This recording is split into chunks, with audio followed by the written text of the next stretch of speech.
In churches where it was quiet and dead, I sure would like to have a little noise going on, but it's good. Let me remind you that Monday night is the G team. This coming Monday, it'll be April the 2nd, which is the first Monday of the month.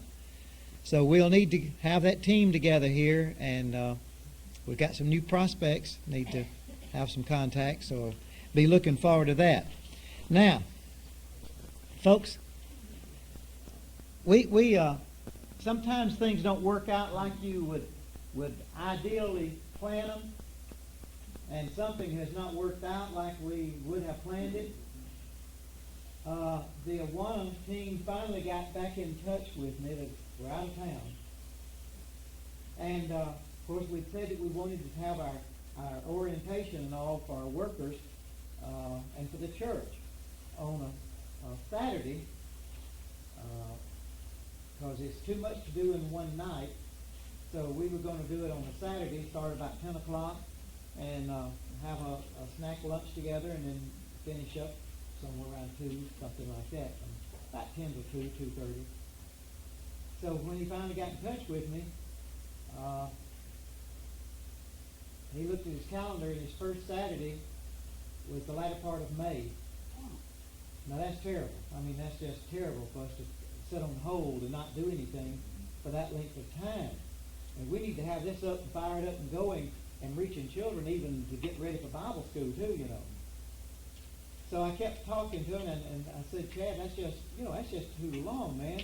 We don't need to put it off that long.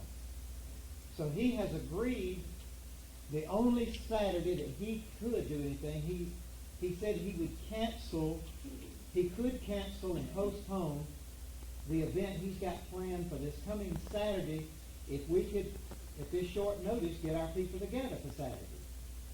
So what I need to know, because I got to call him back and let him know, how many of you would be here Saturday morning at 10 o'clock, and then we're just going to get on the phone and just go down the church roll calling the folks that's not here tonight? But how many of y'all could be here Saturday morning for this? Okay. Tonight, at the last 3 verses of the first chapter of 1 Timothy, and if you got your little study sheet there that goes along with it, this is this is Paul's first direct charge to Timothy, and he's challenging Timothy to stand up. Timothy's a young man, remember, but he's challenging him to come forth and to really be a warrior for the Lord at this time. So let's just read the first 3 the verses 18, 19, and 20 of the first chapter. And Paul says there, this charge, he says, this charge or this command I commit to you, son Timothy, according to the prophecies previously made concerning you, that by them you may wage the good warfare, having faith and a good conscience, which some have rejected, concerning the faith have suffered shipwreck.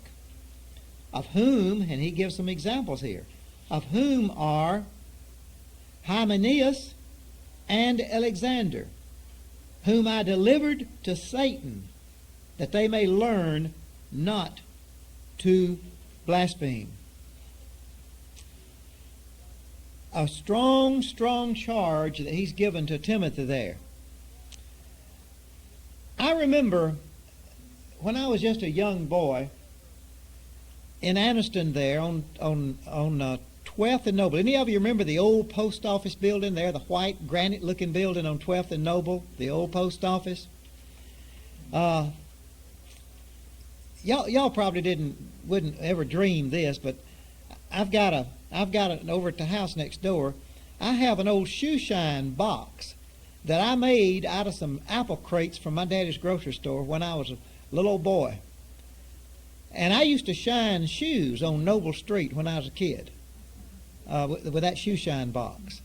But it's got the brand apples on that old box I made. But and that was when Fort McClellan was wide open. A lot of GIs and everything was walking the streets. Noble wasn't like it is now. But I used to be all up and down that street around the post office there. And I was just a young kid during World War II. But one thing I remember, out in front of the post office on the sidewalk, you've seen these signs that are about this wide and about this high, and they sit on some feet there. You used to see a lot of them sitting out in front of service stations a lot, advertising their oil or antifreeze or something. Well, there used to be one sitting out in front of the post office down there, and they'd put different posters on that thing. And some of you that are older than me really remember. Blake, you probably remember that real well, don't you?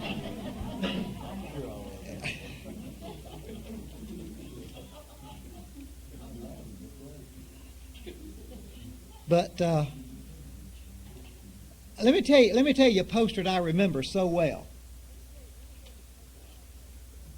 During the 40s, there was the war was on, World War II.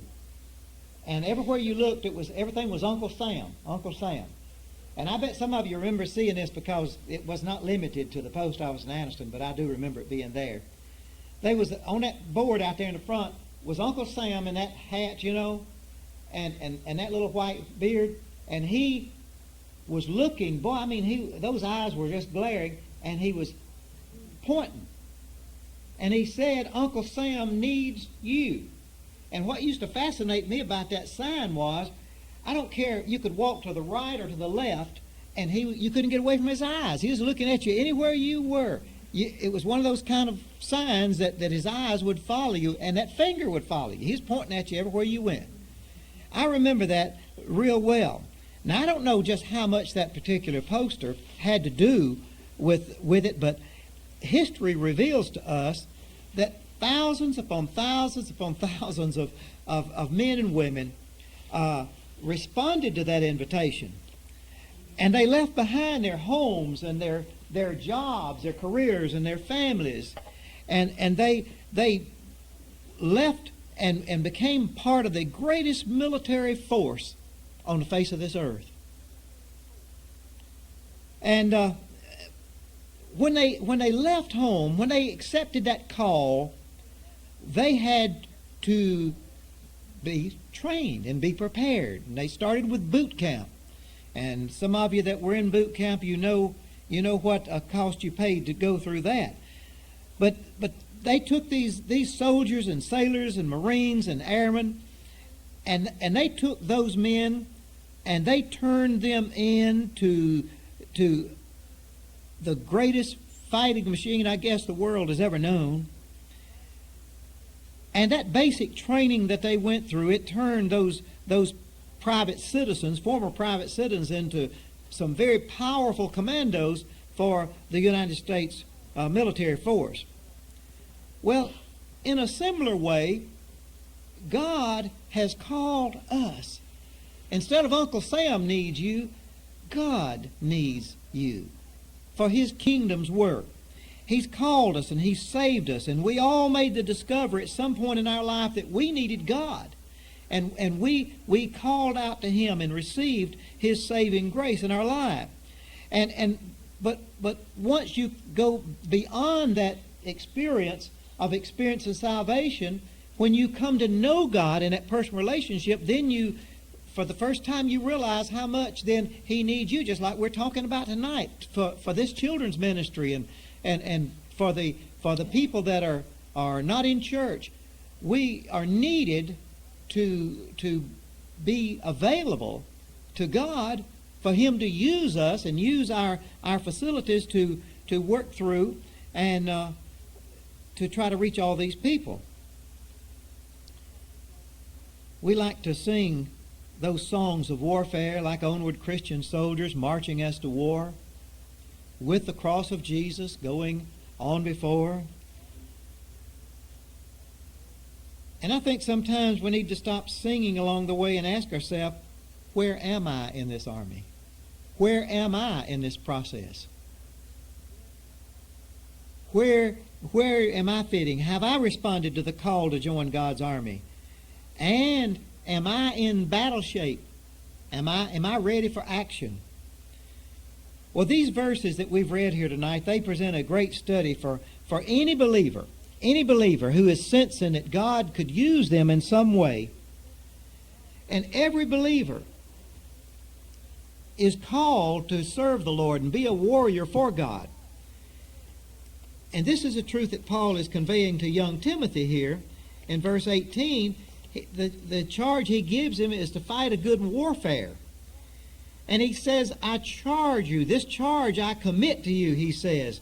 And of course that does mean it's a command. Paul is the senior minister here. Timothy is a young minister in training. And Paul's wanting him to go to Ephesus there and stay in Ephesus and straighten out some problems that they're having right there while he's over in Macedonia. And he's saying what he's doing actually there, in the original language, this was a military word. This was a military command, and it's a command that you lay upon a person that's an urgent and a very critical obligation. And it's always a command from a senior officer or superior that's passed on down to others. So this charge, the charge to wage a good warfare, that's what Paul asked him to do, is being given to Timothy, a young minister, and he in turn, now he's not supposed to just hear what Paul is saying. He's supposed to take the things that he's hearing from Paul and pass those on to others. And what he's doing is in keeping with what Paul gives to Timothy when he writes him that second letter. When Paul writes the second epistle of Timothy from prison there, he writes there in the second chapter and says, and the things that you have heard from me among many witnesses, commit these to faithful men who will be able to teach others also. Well, I see 2 points that Paul is making here to Timothy in this verse. Number one, he's letting Timothy know that he had a special call. He has received a special call. Every one of us in this room has got a special call. If you've been saved, you've got a special call. And no two may be exactly alike, but that's all right, because that's what it takes to make up the entire family of God, is so that the body is complete. We have to be different. Some of us have to work in one area. Some of us are in music. Some of us are in teaching. And some of us in visitation. And some of us are in calling and letter writing, whatever, working with preschoolers. All these things, we all have a special call to ministry. If you read over in chapter 16, verse 2, in the book of Acts, you find that Timothy, young Timothy, he had a good testimony. He had a great testimony, a strong testimony for Christ before the church and before his community. And we mentioned last week that a person must be called to the ministry by the Spirit of God. And the ministry was never intended to be just another profession where a person serves in order to make a living. This has concerned me some in recent years. I really feel like that there's been times that a young person especially, they're trying to decide on a vocation, and being a minister seems like a good thing to do. I get concerned. I get concerned when I get these notices every year from the seminaries where the students are graduating from the seminaries, and you get a list and they're telling you where they want to go. I didn't know it worked that way. I never knew that you told God where you wanted to go. I thought a call, a surrender was a surrender. And you might be saying, yeah, but look at you, you're right here near to your hometown and stopped because I wanted to.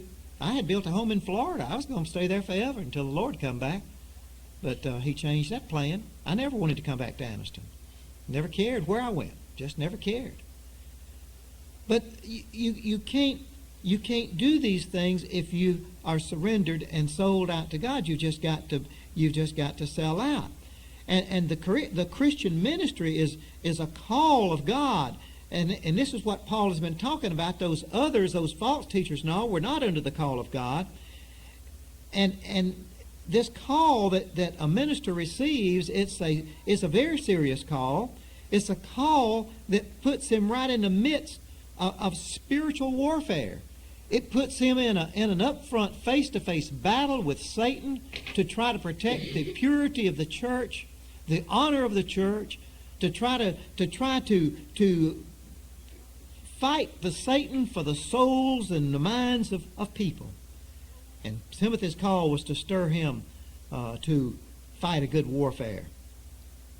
But listen, all believers, you don't have to be in the ministry. All believers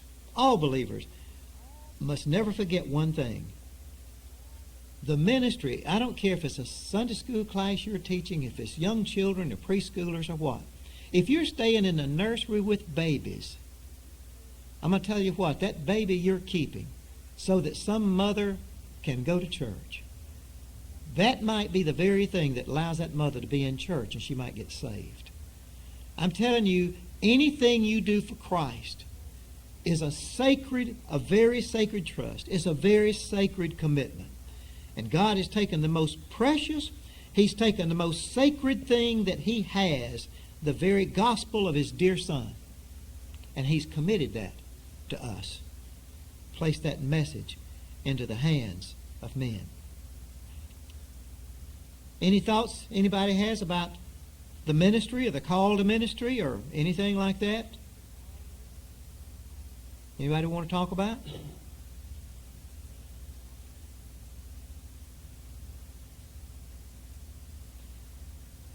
That's a pretty wonderful thing to be a baby keeper, isn't it? Sir? That's a pretty wonderful thing to be a baby keeper, isn't it? Absolutely. Absolutely. Absolutely. It's very important. That's precious. Very important. In verse 19, Paul mentions the equipment and the weapons here of spiritual warfare, having faith and a good conscience, he said, which some have rejected. And speaking of faith, of course, is referring to the truth of Christianity, the very truth of Christ and the Word of God, and the faith of every believer. This is the faith that has to serve as the basis, it has to serve as the foundation, the structure of your life. Your faith is vital.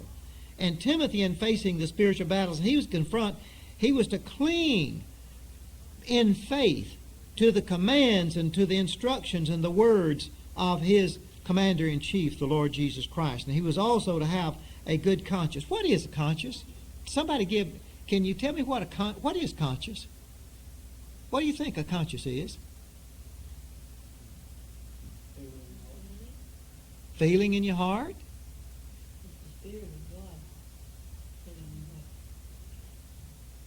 inner sense of what you've been taught. Where does it come from? Other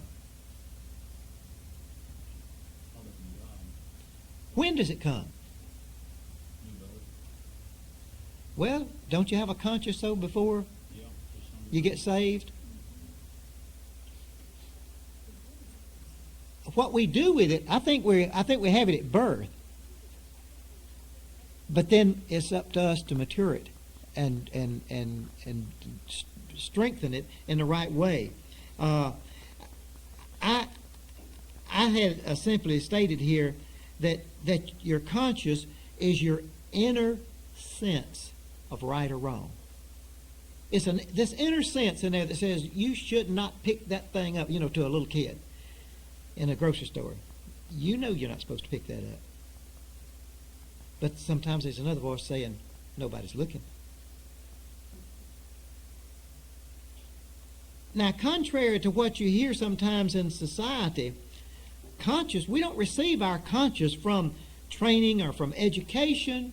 We don't get it from society. We don't get it from our environment. We don't receive our conscience from these sources because our conscience is an innate thing. It is something that is just a part of that miracle of birth that is there. Like we talk about that vacuum that is there, that God puts in us there. It's not something we acquire. It's an inherent attribute that comes with a human life.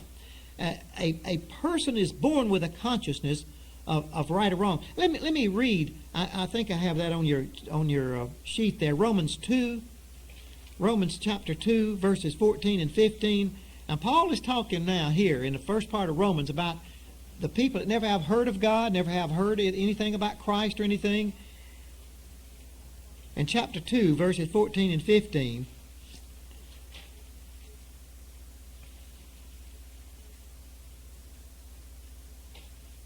he says, "For when Gentiles," that's the pagan people, the non-Jew, when the Gentiles who do not have the law, in other words, the law wasn't given to the pagans. That was given to Moses on Mount Sinai for the Israelites. When the Gentiles who do not have the law, listen, by nature do the things in the law, in other words, they don't have the law, but they know they're not supposed to kill everybody, kill each other. Are not supposed to steal another man's property and all that. You know, by nature, they know. By nature do the things in the law. These, although not having the law, are a law to themselves, who show the work of the law written in their hearts, their conscience also bearing witness, and between themselves their thoughts accusing or else excusing them. In other words, a conscience just guiding them, right or wrong there. But he's talking about the pagans, that they are guided by their conscience, and even without the law, their conscience is making them do some things according to the law.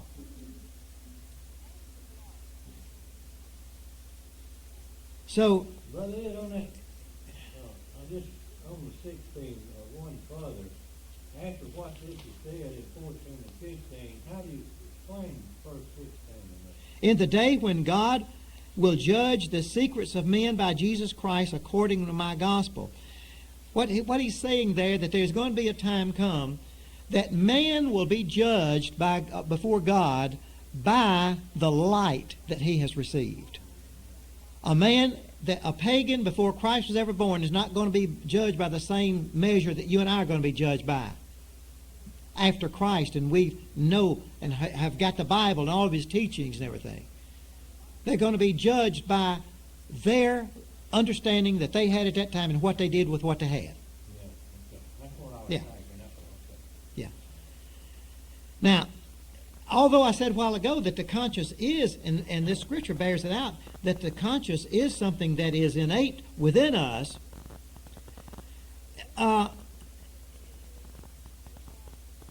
it's undeveloped and it's immature, like a new baby is. And a baby has to be mature. And your conscience has to be fed, and it has to be taught what to do. It's either developed or it's defiled, one or the other, as you start aging and growing up in life.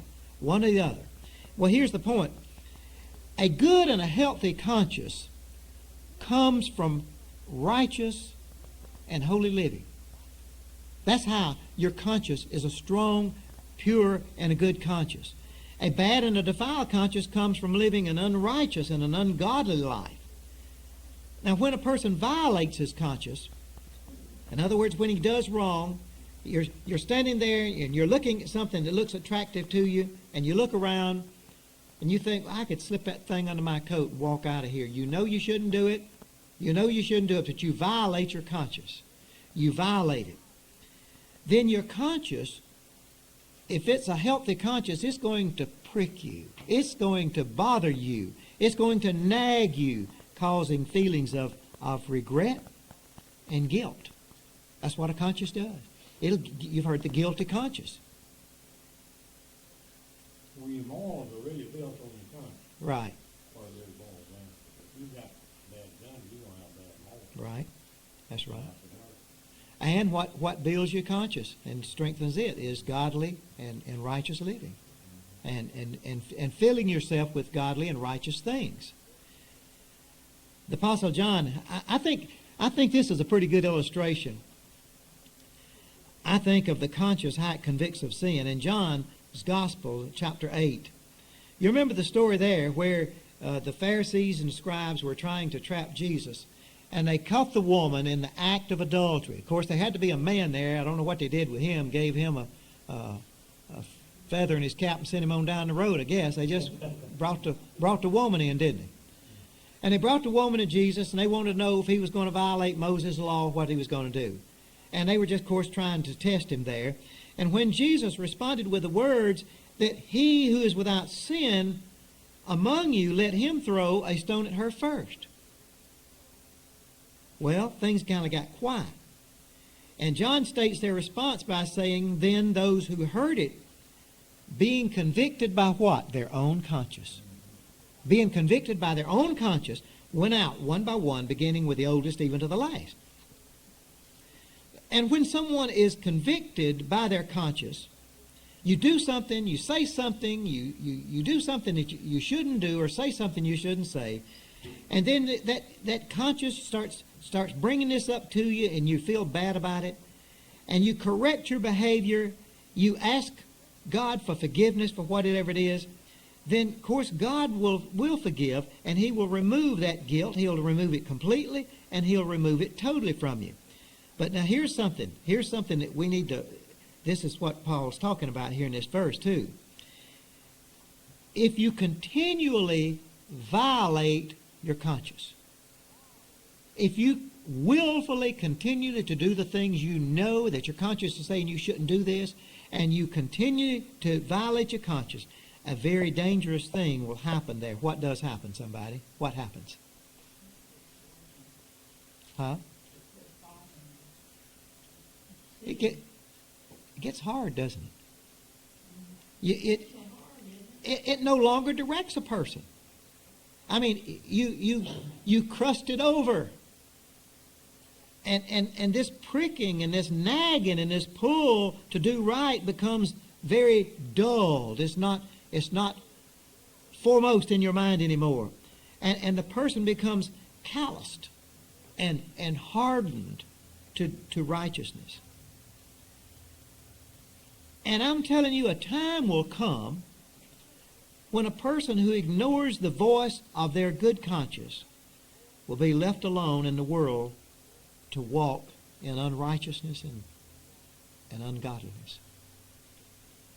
And this is what Paul concludes his chapter warning Timothy about, that conscience can be put away and faith can be shipwrecked. He used the term shipwrecked as just a term. It could just be destroyed or broken or whatever, but he uses the term shipwreck. And this warning Paul gives is very frightening. He says there, having faith and a good conscience, which some have rejected, concerning the faith have suffered shipwreck. And then he names a couple that have done that. He says that when you continue to push your conscience away and do the things against the leading of your conscience, that your faith suffers shipwreck. What happens? What happens when somebody gets up on Sunday morning? They've been coming to church. And they decide they're going to take a day. And they're sitting there, and I'm going to tell you what, if they're a child of God, and they've just cooling it, just taking a day, their conscience is going to speak to them. You ever feel bad when you miss church? Do you miss something? Is there something there that's just wanting you to be in church? I call that the spirit. Well, it is. The spirit. You just don't do it. But what happens if you do that for 3 months?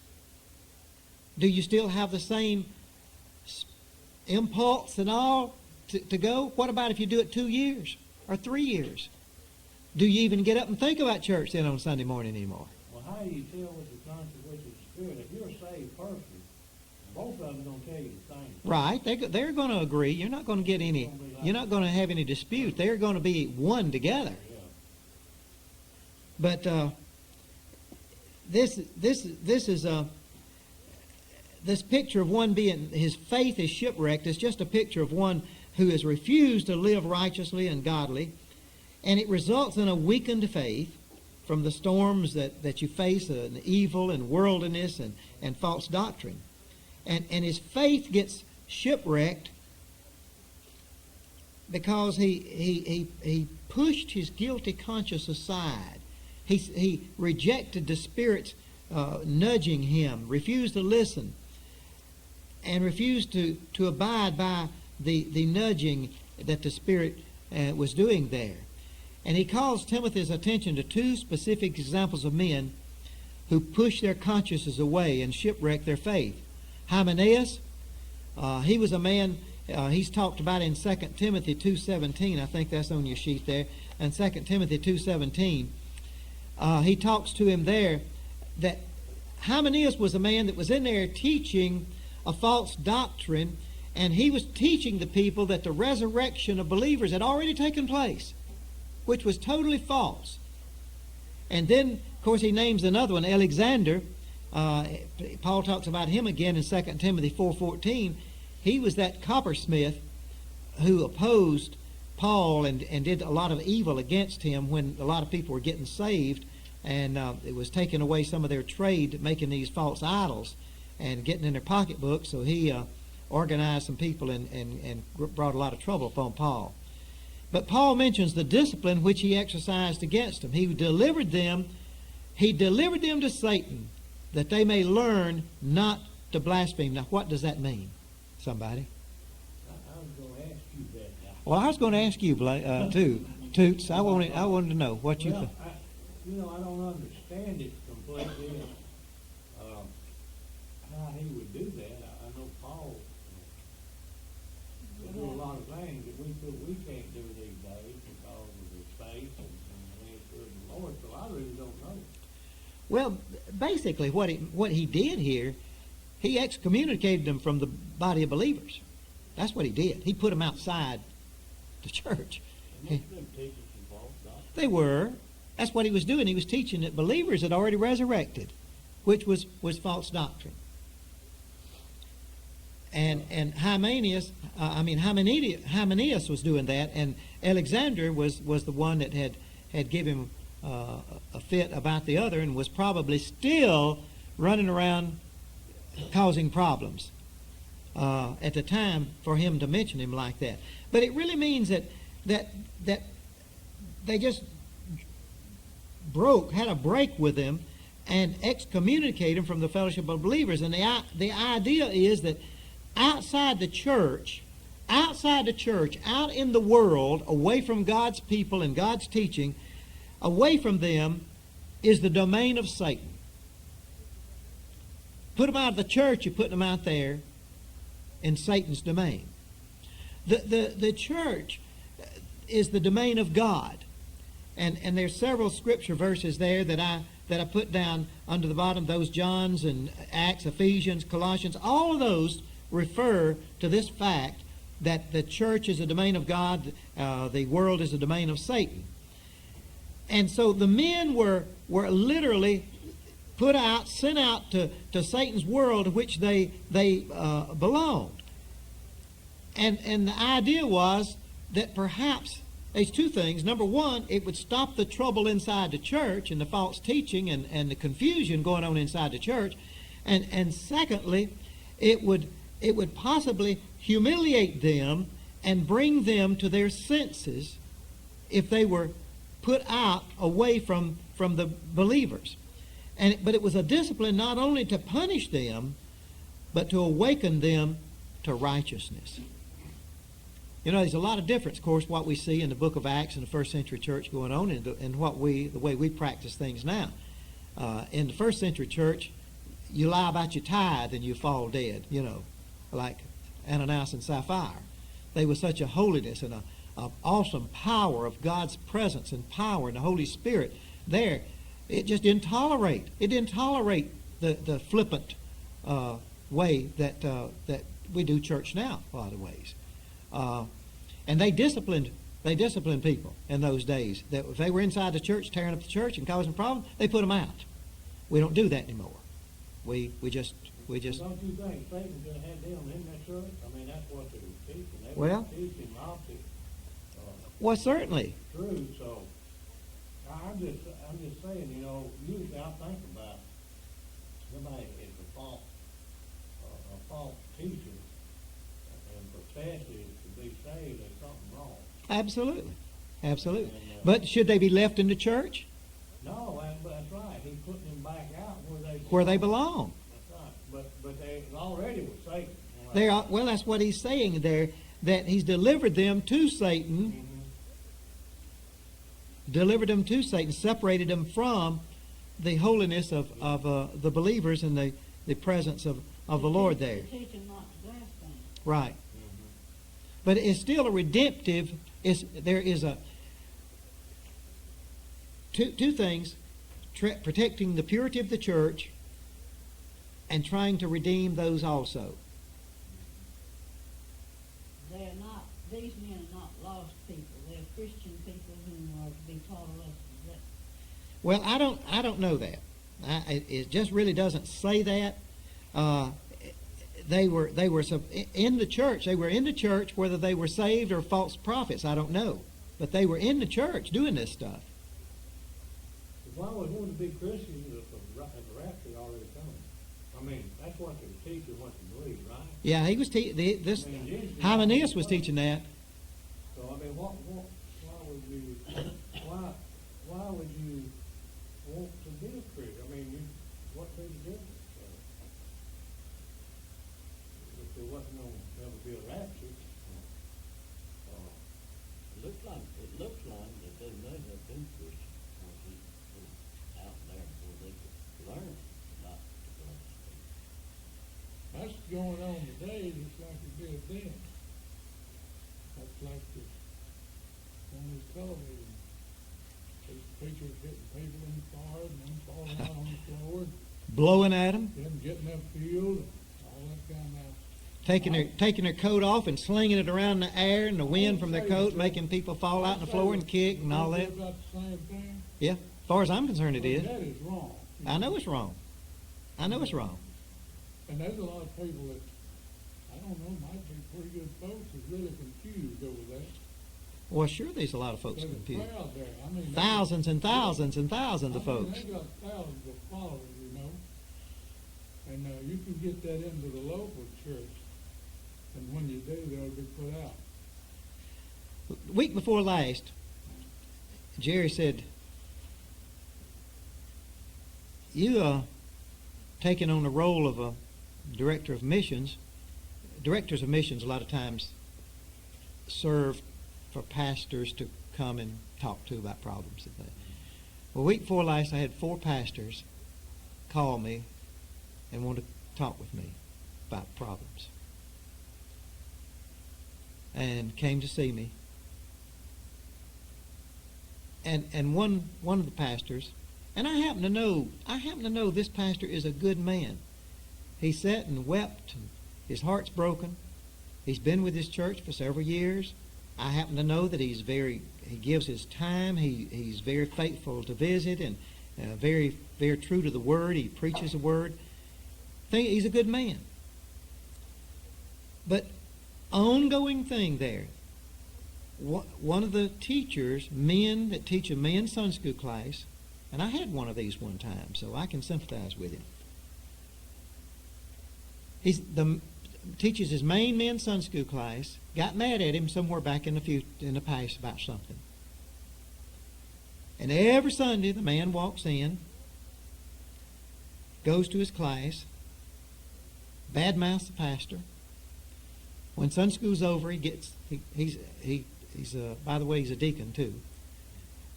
Gets in his car and goes home. He will not stay for any preaching services. Will not give his money to the church.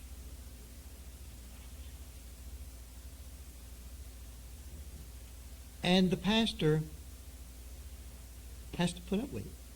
Because nobody will take a stand because he's their buddy. And the biggest thing wrong with churches today is we are more on guard not to hurt a buddy's feeling than we are to hurt God's feelings. We're truer to our buddies than we are to God. And that's the downfall of churches. The number one downfall in American churches today is the buddy system inside of churches where you won't stand for righteousness. The Bible teaches, the good people, bring them in. Tell them about I think people ought to tell people their faults. Yeah. And they ought to have scriptures and Bible. Absolutely. Absolutely. Say, now listen, you wrong. and what you need to do, and witness to them, and say you need to get your life straightened out. And if you don't want to do that, we can't use you here. Well, I had one man like that. I went to pastor a church, and he'd been trying to get ordained for a deacon for a number of years, and he never had been able to get ordained. So he never had liked any preacher, and they'd ever had. And so he called me up at home on the phone and wanted to talk to me about that ordination, and he just didn't biblically qualify. I'll just leave it at that. He just didn't qualify. As reason he never had been ordained. And we had a nice talk. I mean, it was just as calm as it could be. But from that moment on, he put an X on my name. I mean, I was not his friend anymore. And he taught in that church. It was the powerful men's group in the church. That class gave more money, did everything. It was just, and he'd been a teacher of it for years and years. And been in the church since he was a teenager, and he was already retired. But he had a terrible witness anyway. He had old filthy mouth. I got reports on him all the time. He had a filthy mouth out when he was out with people. He'd cuss and tell dirty jokes and just a filthy mouth, and walk in there on Sunday morning and pretend to be a Bible teacher. So when he got mad at me about that, he didn't say he was mad or nothing. We hung up friends, but he didn't ever like me no more because I wouldn't get him ordained. From that time on, he wouldn't stay for any other worship services right now. He didn't want to sit under my preaching anymore. So when Sunday school was over, he'd go straight to the sanctuary, go up, and, as people were gathering for church, go up and down every pew like he was running for Congress, shaking everybody's hand, just shaking hands and patting and slapping, back slapping, and happy, happy, buddy, buddy, and all that, And then go out and get in his car and go to the river every Sunday. Same old thing, same old thing. And we ought to be. But listen, it came time for new Sunday school workers. And the Sunday school director made an appointment with him and sat down with him and said, your example is not worthy of a teacher. Is there a problem why you can't be faithful? You are supposed to be the example for your men. You're not supposed to be jumping in the car and running home. No Sunday school teacher ought to jump in the car and run home, in this church or no church. Now, there's examples. And Sunday school teachers that jump in the car and run home for no reason, now if they got a job or some kind of something that can't help, God understands that. But just because they want to go home and just don't have any hunger for church, they ought to be replaced. I don't care who they are. If you have to combine classes, you ought not to ever have nobody teaching Sunday school class that will not stay for church. No one. But they'd do that. But this man, when the Sunday school director talked to him and just told him that he, was going to have to make a commitment to be an example, he had a temper tantrum. And he quit the church and moved to another church. Best thing ever happened to the church. Most wonderful thing. Got a teacher come in there twice as good as him. God just moved him. I mean, it was, and of course, he still blames me today for that. I didn't have anything to do with that. But that's just the way it is. That's just the way. And this is, see, that kind of trouble that they're having here in this church in Ephesus, still going on today. They just dealt with it in those days, and we don't deal with it in our day. That's the main difference. Brother Bill, I interrupted you a while ago. What? No, I interrupted you. I thought you were through. I'm sorry. Paul was in this kind of predicament when he first became a Christian.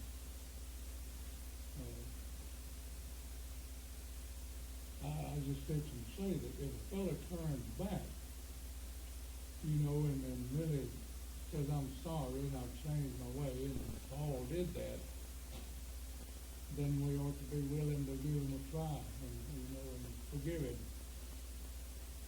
They were scared of Paul after a while when his life was changed. Oh, yeah. Because they knew how he was, now. And we know how people are sometimes when they need moving out of the church, and we witness to them. But, if they change and come back, we ought to try them and trust them. Absolutely. And if they have changed, absolutely, we ought to forgive them. Absolutely. Folks, it's impossible to sin and escape the chastisement. Whatsoever you sow, that shall you also reap. That's a law.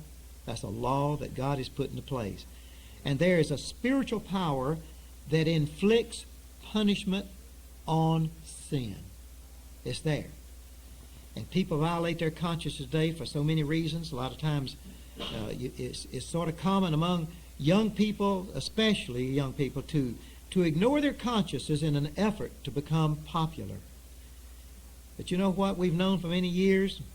Modern medicine and modern psychology is now saying the same thing, that violating your conscience causes physical, emotional, and mental punishment. I tell you, putting away your conscience may make you popular for a brief time. But I'm going to tell you, when you ignore the Spirit that is guiding you, when you ignore it and you harden your conscience,